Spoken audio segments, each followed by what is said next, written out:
want servant leadership. So what's the biggest problem in Uganda? Is abuse of power. It is as simple as that. You don't need to go and have a degree in political science to understand Uganda's problem. Whether it is human rights, whether it is stealing government money, whether it is just abuse of power. It is like rape. Rape is also abuse of power. God has given you something and you misuse it. God has given you energy, you misuse it to subdue somebody. So the answer to abuse of power is to hold power accountable. And so far, there's no better system that has been found than what we call democracy. So, servant leadership, we must have this view of servant.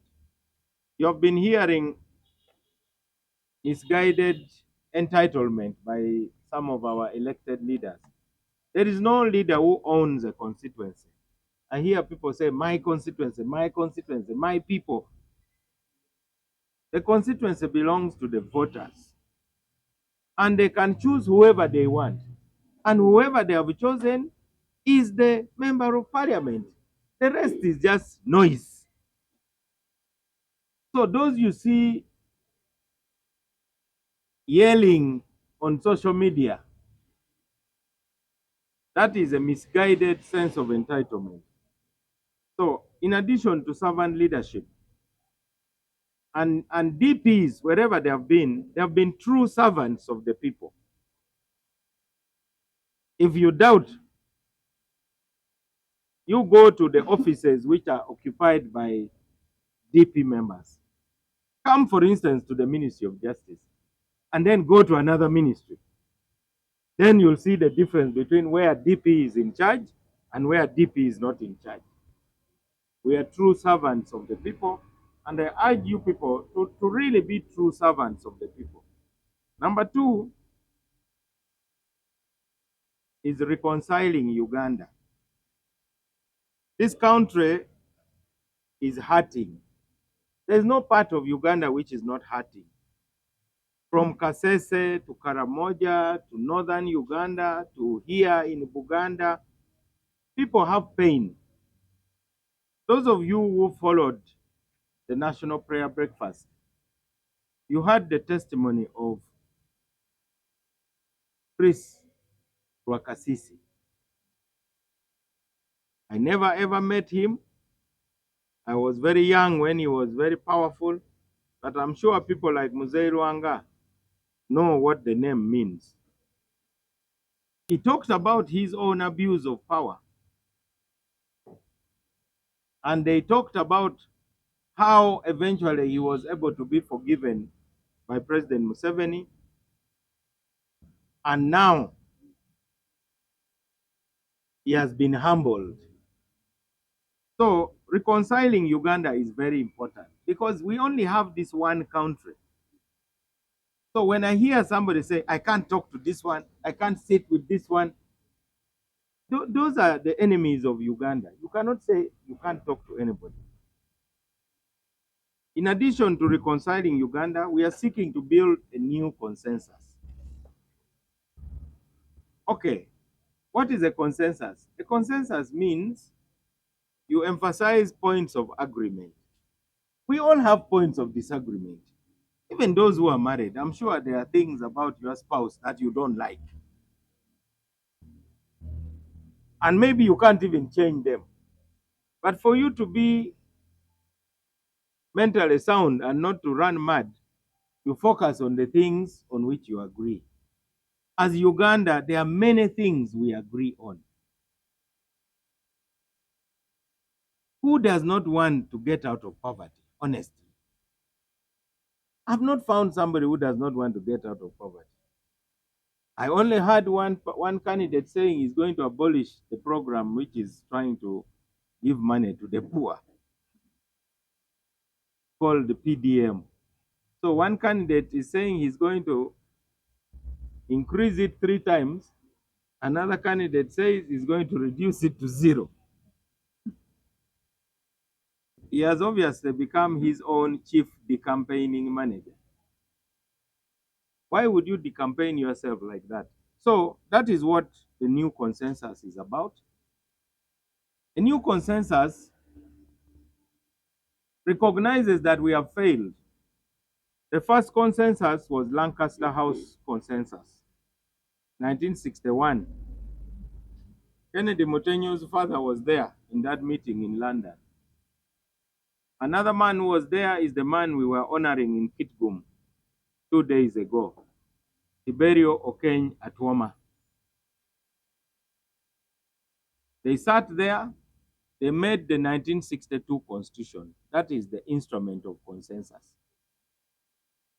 When they came back to Uganda, within 4 years after independence, they were fighting. Guns were blazing just here in this Rubaga division at the Lubiri.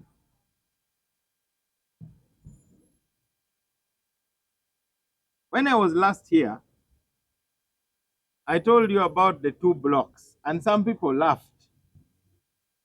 But I hope you are beginning to understand that frame. People always understand me much later after I've already spoken and the things that I've spoken have come true. I'm not a prophet, but I just walk with open eyes and open ears.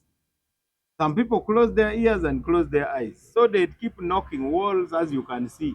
Some people are now knocking walls, yet they have eyes. I told you that we are at a delicate moment. We have got a sitting president who is 81 years old. And he owes Uganda a lot. The Bible says, to whom much is given, much is expected. There is no leader who has ever had the opportunity of 40 years to lead Uganda. So President Museveni is highly indebted to Uganda. And what is that debt he has to pay? Peaceful change. That's the one thing Ugandans have not seen. Congo has seen it. Even Burundi, people we laugh at, have seen it. And a number of African countries, including Tanzania. Okay, they have not changed from one party to another, but they have been changing leaders. So you have a leader who owes the country a lot. And all the young people in Uganda, of course, are now too political.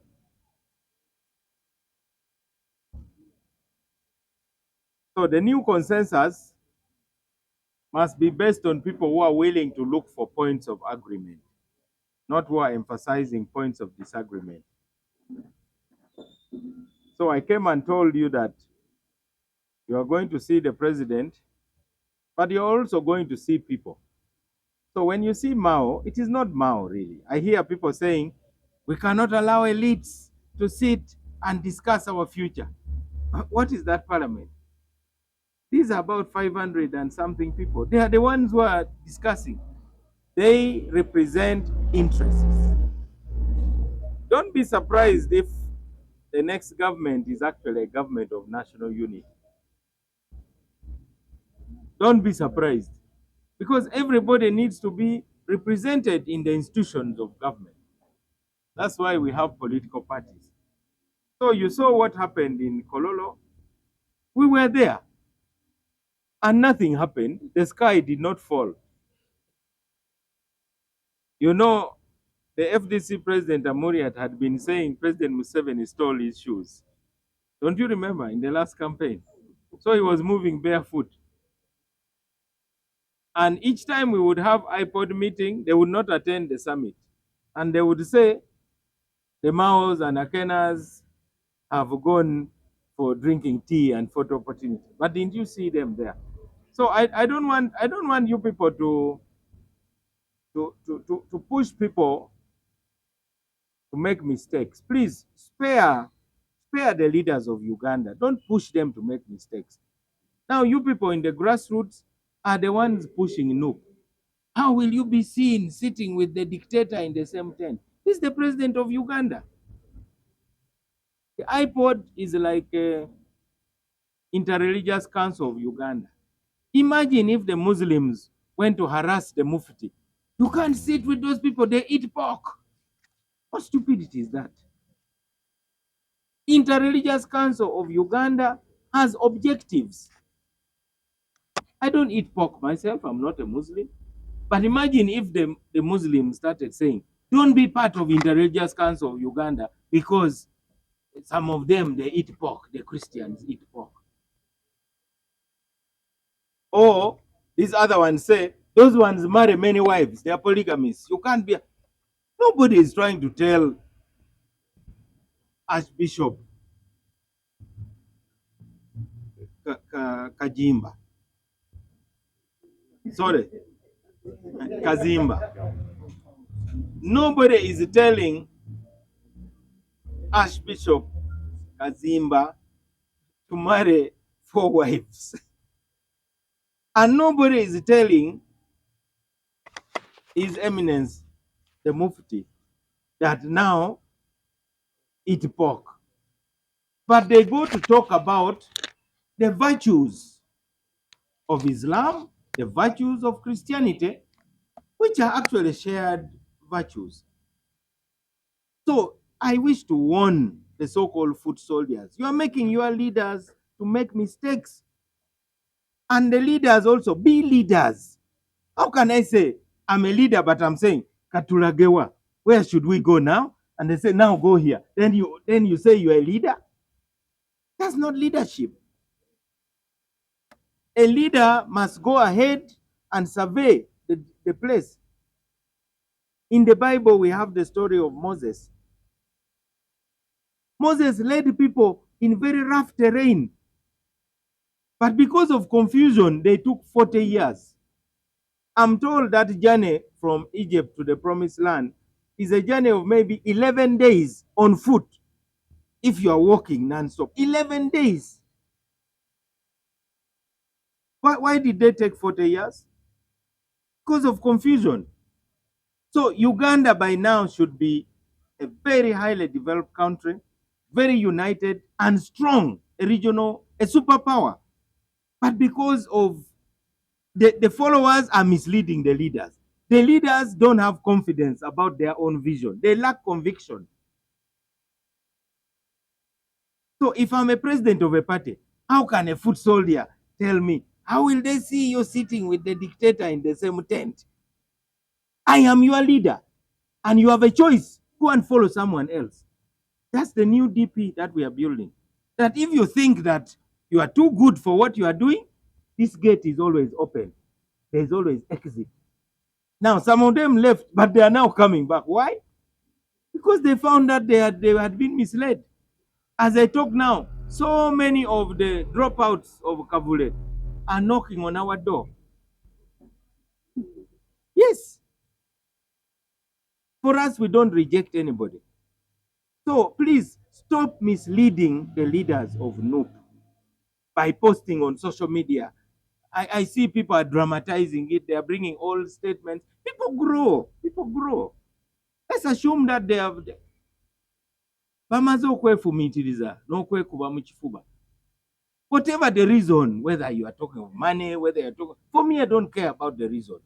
The thing is, we are in this country together, and we must find a way to sit together to talk about it.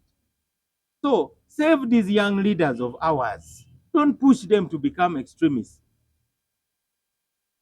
That used to happen also. You know, there were those who are pushing President Museveni. How can you talk to coin? You cannot talk to coin. You won a guerrilla war. Even this one, you are going to win it militarily. There's no need for peace talks. So 20 years, our people suffered there in the north because some people are pushing the president. Even us as leaders, we were being pushed by our people. Don't work with the government. They have killed our people. They have raped our people. Don't. I went to London.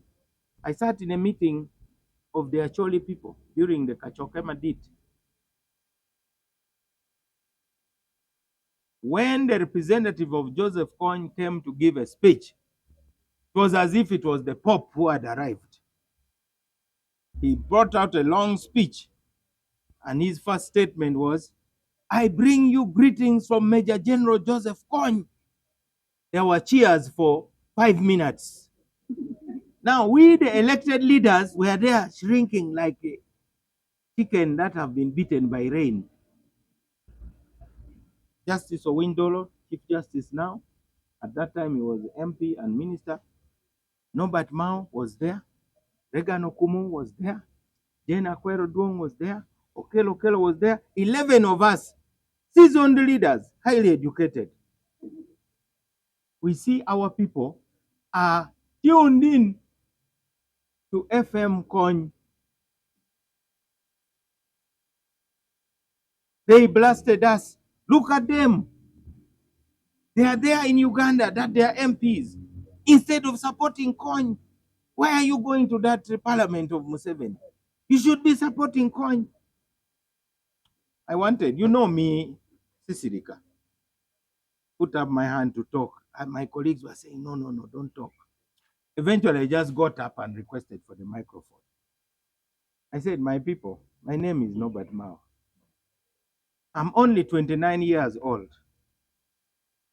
I see among you senior military leaders who were in the government in Uganda. A small group came from the bush and evicted you from power.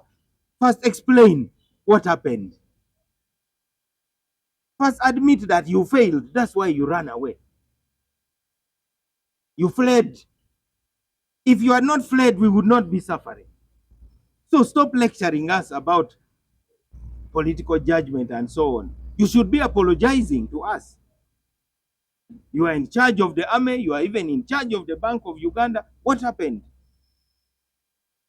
And I told them, the mere fact that you are saying you are in exile, that's not a badge of achievement. Even me, I pulled out my passport. I said, even me, I can tear my passport right now and go to the Queen's government and also declare that I'm running away from Museveni. Then I'll be given refugee status. I start receiving some pounds every week. This is total humiliation. Your fathers, your husbands, you are here lining up for the Queen's money.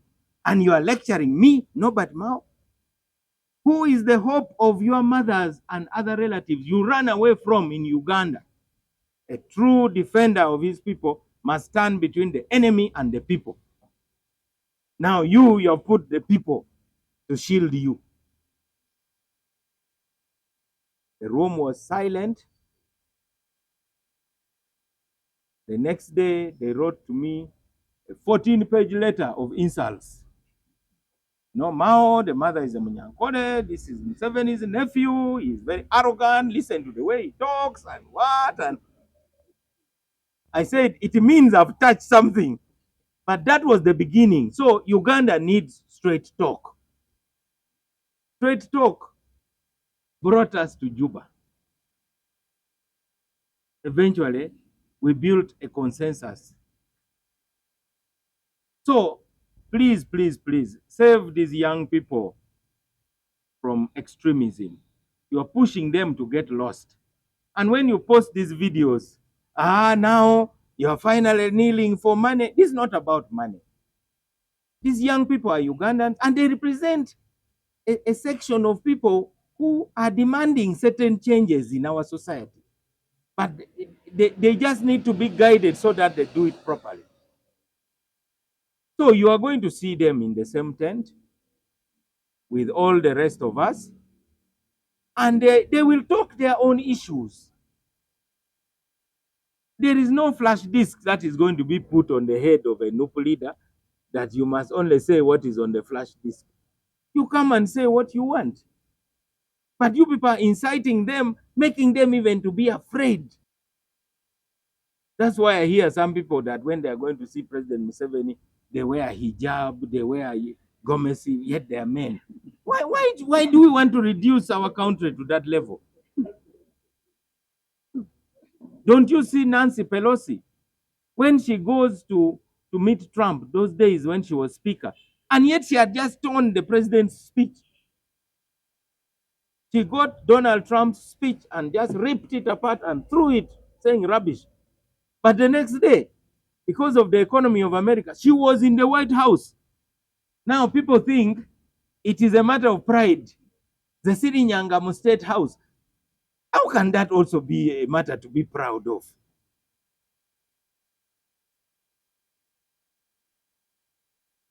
Please, save our young leaders. Don't lead them into temptation. You're making it hard for them. So it is only courageous people like DP, because our cooperation with the NRM has a history, and we want it to have a future. And it is just the nucleus, and you can see others are gathering around it. For this time, this transitional talk we are having, the talk about transition, we need everybody on board. We are not going to, that's why even though the media calls me, what do you now have to say about NUP's change of heart? What do you want me to say? If somebody has changed their opinion, they've changed their opinion. Am I the one to explain it to you? If a witch doctor decides to get saved, now you don't interview other people and say, tell us what you think about this. We must just be shouting with joy. So we must be shouting with joy by saying, hallelujah. These people now want to sit together with the other leaders to look for where they can what they can agree about. But you Ugandans, you are there teasing the young man, especially you, the bloggers. You put somebody there, since Akorachi, what, to hell with your iPod, what? Then a few moments later, sentence of what? Please, let us have some silence on that topic, because we are missing an opportunity. We are missing an opportunity. We wouldn't have suffered in 1966. Now me and Leandro, because he's a bit of my generation. Me, by the time I was born, at the age of 4 years, the army takes over the government. Amin comes. At the age of 12, Amin is falling. At the age of 14, we have a guerrilla movement running around. And to go to Gulu, I have to pass via Tororo, Mbale, Soroti, Lira. I can't take this part here, because they were shooting people on the road. There were landmines and so on. By the time I'm finishing high school, the Luero people are arriving. Now we have got this 1995 constitution, which is 30 years old. So stop leading our leaders into temptation. It is not useful. And even DP, we have made some mistakes, like 96, when our leaders, out of anger, said, don't participate in the parliamentary elections. That's how Lumpens took over the city. Yes, because we decided to take a back seat just because we are annoyed. And I'm sure there were people who misguided our leaders. They have robbed your votes. How can you even now go for parliamentary election? What? Leaders must lead with courage, because leaders don't look at 5 years, 10 years. In future, you people will, when I'm long gone, you'll build a statue of me. In 50 years' time, you'll say there was a man called Norbert Mao. He did things which others thought were not acceptable, but he saved us.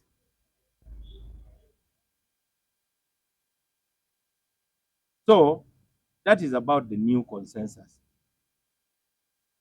Others are saying, you know, this campaign does not have vibe.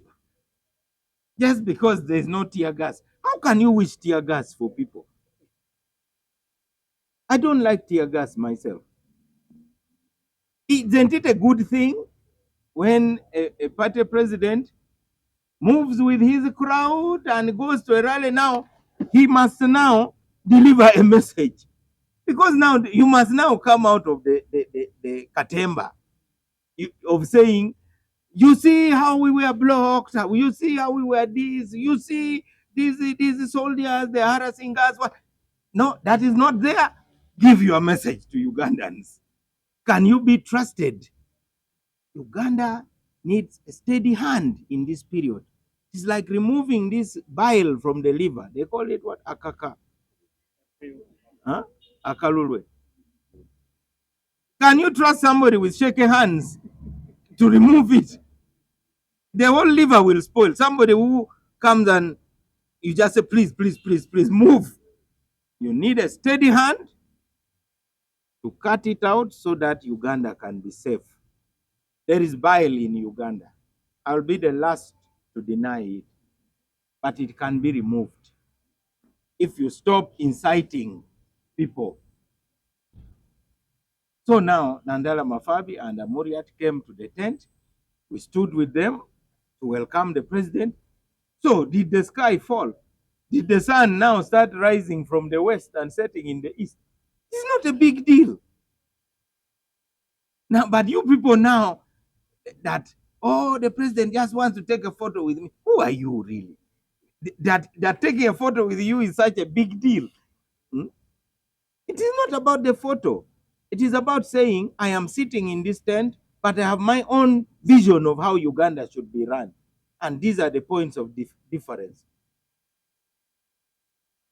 When you go to IPOD meeting, there's no brain transplant that when you arrive, they remove your brain, then they put in something else. You go with your brain.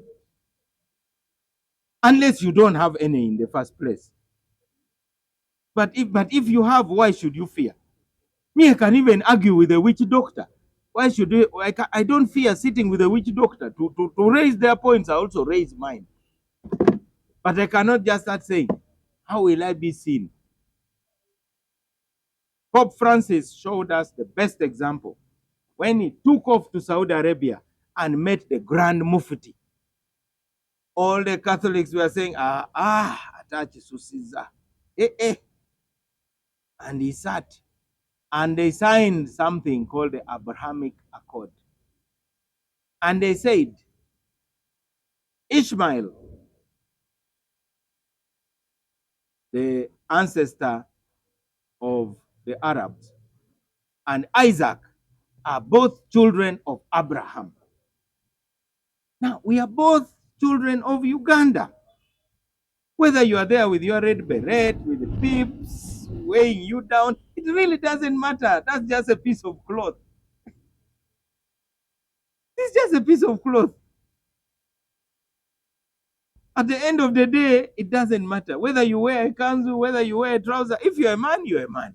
If you're a woman, you're a woman. Even if you dress up like this, you're still a woman. It's just a cloth. So I beg Ugandans, stop pushing leaders to make mistakes. And it is on both sides. I told you, those who are pushing President Museveni not to consider peace talks. True, he had weakened the LRA considerably, but it was still important to talk about the cause that led to that war.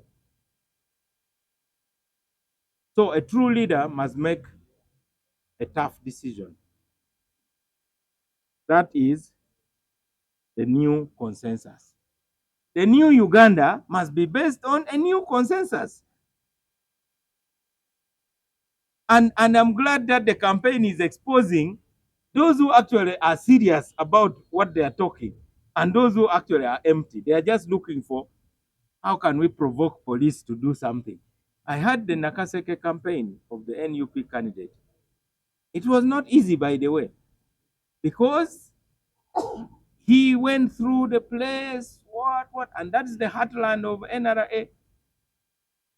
No incident. Eventually, the speech was about General Salim Saleh. That was my Charlie. You are my Charlie. Is that a presidential campaign? You must talk about what you are going to do for the coffee farmers of Nakaseke. The man you are talking about is the one who has built the biggest industrial park in Nakaseke, employing thousands of people, a market for people's fruits and so on. So for once, let Ugandans make this a deep conversation. I think you are not helping us, you in the media. You are keeping the conversation too shallow. When President Mao of DP is talking with President Museveni to agree on something, that is a wheelbarrow. You even draw his cartoon with a gun in his butt. What obscenity is that? When NUP is now considering coming to publicly sign the MOU, because it has to be signed publicly. Yes. Now you start drawing his cartoon that is kneeling, pleading, that is now knocking, wagwan, what? You people are really making it difficult for leaders to lead. You are putting the person in a very tight corner. Don't turn this into a joking topic. That group represents a sizable population of Uganda, and they need to be represented well. Forget about their fights over tickets and so on. Uganda is if Uganda was to be a person, Uganda is still an adolescent.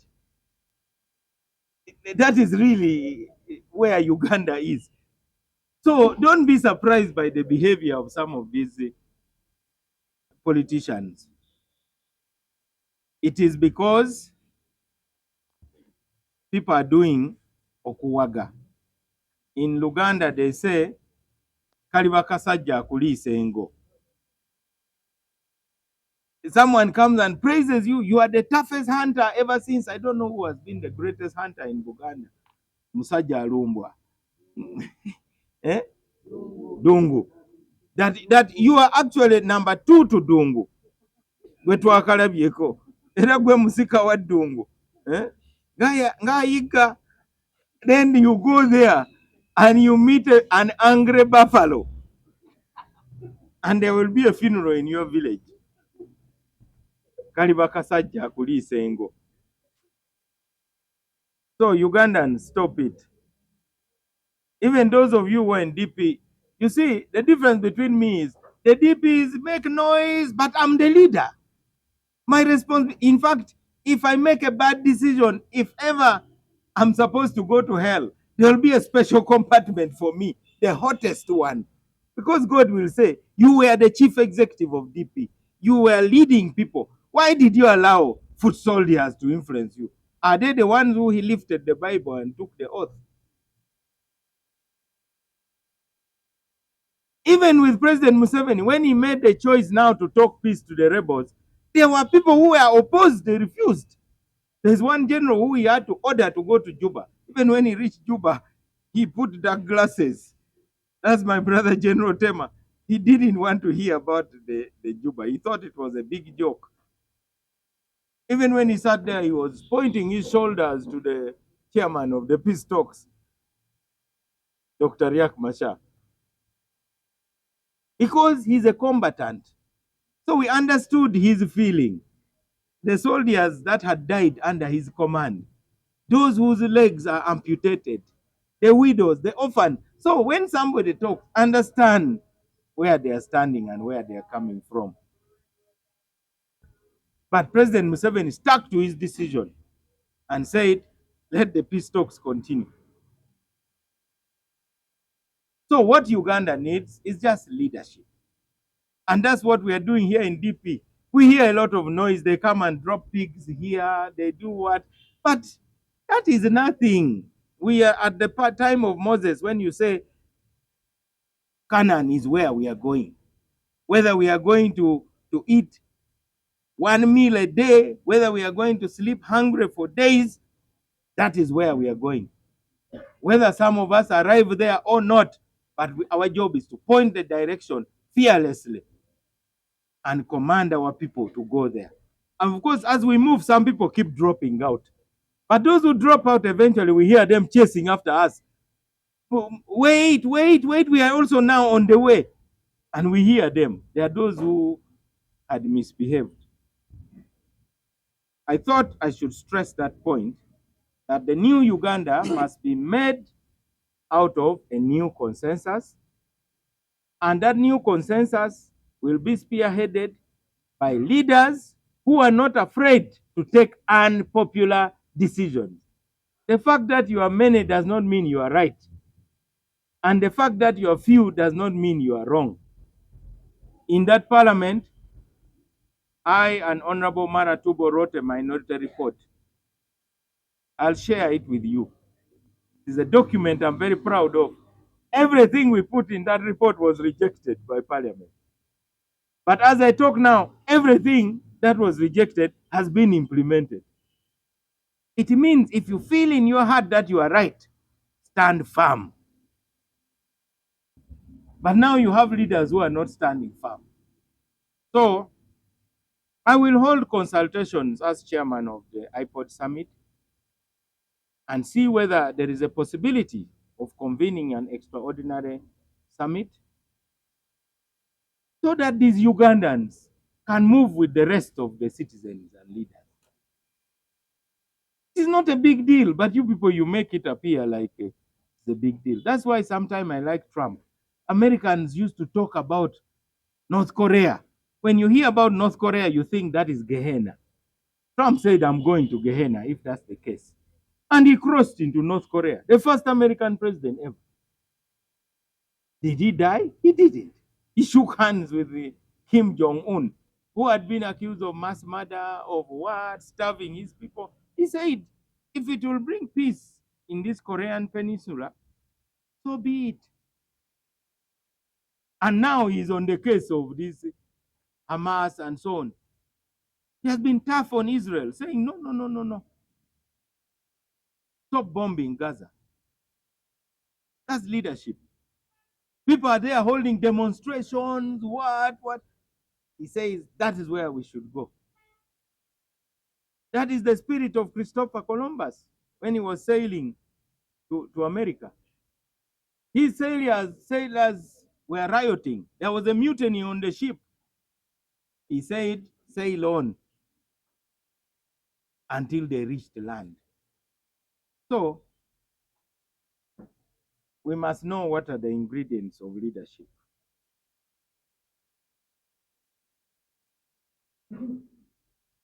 Let me tell you about the fourth one, is ending corruption. I don't need to elaborate. And the fifth, shared prosperity. I've named 5. Servant leadership, reconciling Uganda, a new consensus, ending corruption, shared prosperity. Now, to the youth of Uganda, you do not know the good life ahead of you.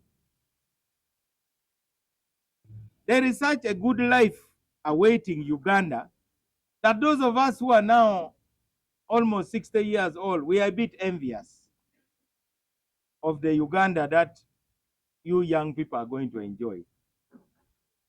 For many years, our president was moving very slowly on the oil fields. His position was, until we are ready with the laws that can protect our oil, with the infrastructure that can facilitate export, like the pipeline, with the credible partners to pump the oil out of the ground, and until we also have a refinery, so that finally we can move straight from the oil fields, refine, and bring to our petrol stations, so that we have cheap petrol and diesel, kerosene, and even jet fuel. His policy was, our oil is safer under the ground until we have created the conditions for it to benefit Uganda. People criticized him. Why is the oil delaying? Why is this? Now he has been proved right. Now, in about 2 years, the oil is going to start coming out. in huge quantities. This so-called national debt you are talking about, Uganda will now become a country that lends money to others. We will no longer be borrowing.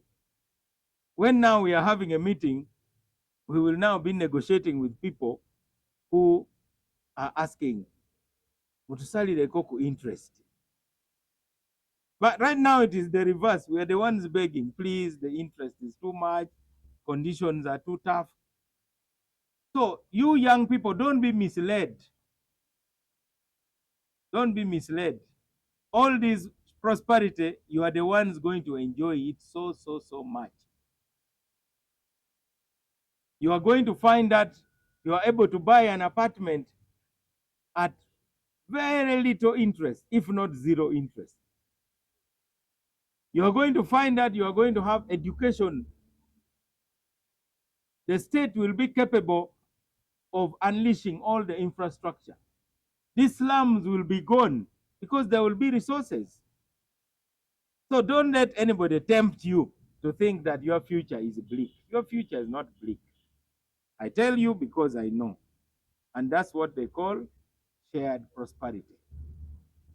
You go through a tough time, but for a better future. So let us not follow those who are sloganeering. Uganda is an extremely blessed country, but let's manage the politics. Because if the politics is wrong, even the economics will be wrong. And of course, our point number one was a government of national unity. I hope you people are seeing the grand coalition coming. It is actually shaping up. Some of you think we have 8 candidates. We don't have 8 candidates. We only have 2 competing belief systems. There are those who think if someone has been on a tree for long, they should bring an axe and cut down the tree. Then there are those of us who say, why cut down the tree? Let us fashion a ladder. That's the transitional program. So those who are down, who qualify to go up, can climb the ladder. And the one who is up, who must come down, can come down. But if I'm here threatening to throw you from on top of a tree so that you break your bones, I'll do everything possible to make it hard for you, if not impossible. And if you are coming with an axe to cut the tree, that is destruction. So the big consensus is building up. And those who are against consensus are being increasingly isolated in every sense of the word. The Constitution will require a second look. We need a national truth and reconciliation process so that we have healing. We have learned that we need presidential term limits, and it must be entrenched. I think Ugandans all agree on that now.